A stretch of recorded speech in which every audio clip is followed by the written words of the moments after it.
अस्सलाम वालेकुम। मेरा नाम है ज़ोया और आज मैं लेकर आई हूँ साग की बेहतरीन रेसिपी। सारी टिप्स और ट्रिक्स दूंगी, साग कैसे पहचाने कि ये सरसों का साग है और भी बहुत कुछ। तो चलें फिर स्टार्ट करते हैं। सबसे पहले हमें कैसे पता चले कि ये सरसों का साग है, तो यहाँ पर आपको इस तरह के पीले कलर के फूल मिलेंगे जिससे आपको अंदाज़ा हो जाएगा कि ये वाकई ही सरसों का साग है। ये देखें, अब ये खिले नहीं है। और दूसरा बंच हम चेक करते हैं। तो इस बंच में ये देखें, यहाँ पर हमें पीले फूल वाज़िया नज़र आ रहे हैं, तो ये पहचान है सरसों के साग की। इसके बाद बाथू साग का बहुत ही अहम इंग्रेडिएंट है। बाथू हमारे साग में एक करारापन लेकर आता है। तो यहाँ पे ये देखें, बाथू कुछ इस तरह का होता है, लेकिन इसमें बहुत ज़्यादा मिट्टी होती है, इसको बहुत ज़्यादा वॉश करना पड़ता है। तो ये देखें, इस तरह के पत्ते होते हैं बाथू के। और पालक, पालक से तो आप बखूबी वाकिफ़ होंगे, लेकिन एक दफ़ा यहाँ पर ये चेक करें, पालक के हमने सिर्फ पत्ते इस्तेमाल करने हैं, हमने इसकी डंडियाँ इस्तेमाल नहीं करनी। अब यहाँ पर कुछ लोग कहते हैं कि हमने गंदलों वाला साग खाना है। तो गंदलें क्या होती हैं? ये वाला जो हिस्सा है, ये गंदलें हैं। तो अच्छा, अब यहाँ पर इसको हमने कैसे कुक करना है, क्योंकि हम जब गंदलों का साग बनाते हैं तो आपने नोट किया कि बहुत सी धागे धागे से आते हैं मुंह में। लोग कहते हैं कि नहीं भी, गंदले हमें पसंद नहीं है क्योंकि बहुत ज़्यादा धागों वाला साग बन जाता है। तो इस तरीके से अगर आप छील लेते हैं गंदलों को, तो आपको जायका भी मिल जाता है और जो मुंह में इस तरह से धागे आते हैं वो भी नहीं आते। यहाँ पर जो मैंने गंदल इस्तेमाल की है, यहाँ ये देखें, इसके बहुत ही ज़्यादा जॉइंट्स हैं। तो आपने इस तरह से नाइफ से इसको अलग कर लेना है। इसके बाद आपने इसको इसी तरह से शामिल नहीं कर देना कि हम बाद में इसको ब्लेंड कर लेंगे, ये तब भी हल्के हल्के से इसमें धागे रहेंगे। तो यहाँ पे ये चेक करें, ये मैंने छील ली है, लेकिन जब मैं इसकी कटिंग करूँगी तब मुझे अंदाज़ा होता रहेगा कि अच्छा कहाँ कहाँ पे इसके धागे मौजूद हैं। ये देखें, यहाँ से मैं फ़ौरन अलग करती जाऊँगी।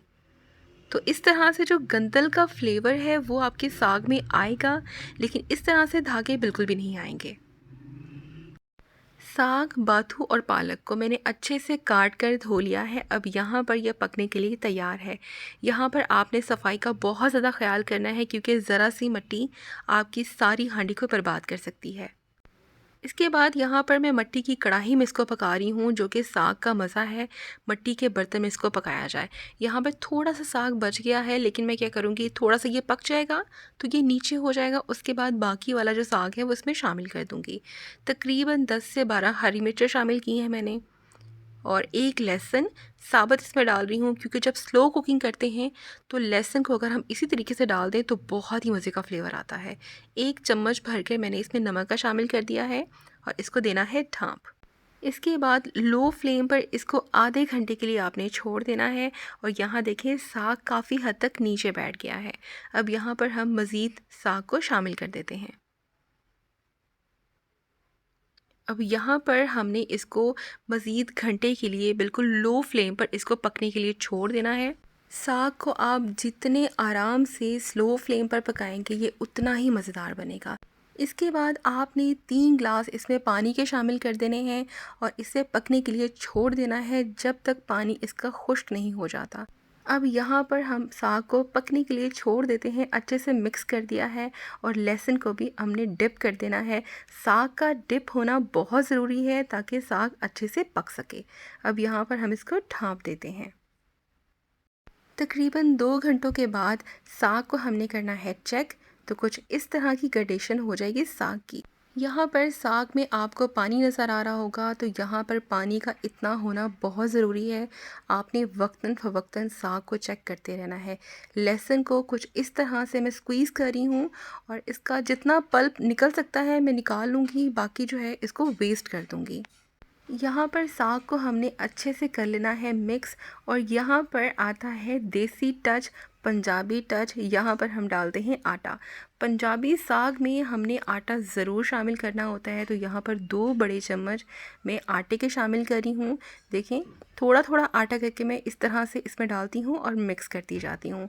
तो इस स्टेज पर थोड़ा सा पानी होना बहुत ज़रूरी है, वरना जैसे ही हम आटा इसमें शामिल करेंगे वो साग के साथ चिपक जाएगा और वो सही से कुक भी नहीं हो पाएगा।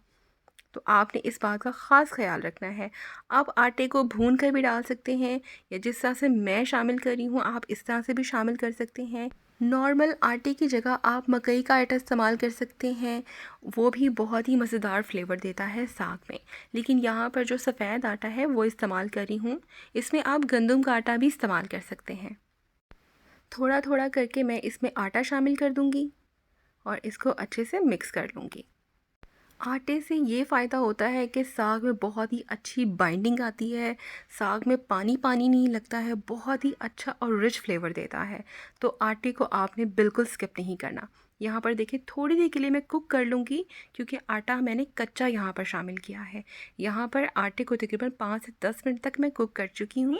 अब बारी आती है इसको ब्लेंड करने की। आप यहाँ पर चाहें तो हाथ की मदद से भी इसको ब्लेंड कर सकते हैं, जो कि बहुत ही थका देने वाला अमल है। अब मैक्सिमम लोग जूसर ब्लेंडर इस्तेमाल कर लेते हैं या जिस तरह से मैंने हैंड बीटर का इस्तेमाल किया है उस तरह से इस्तेमाल करते हैं।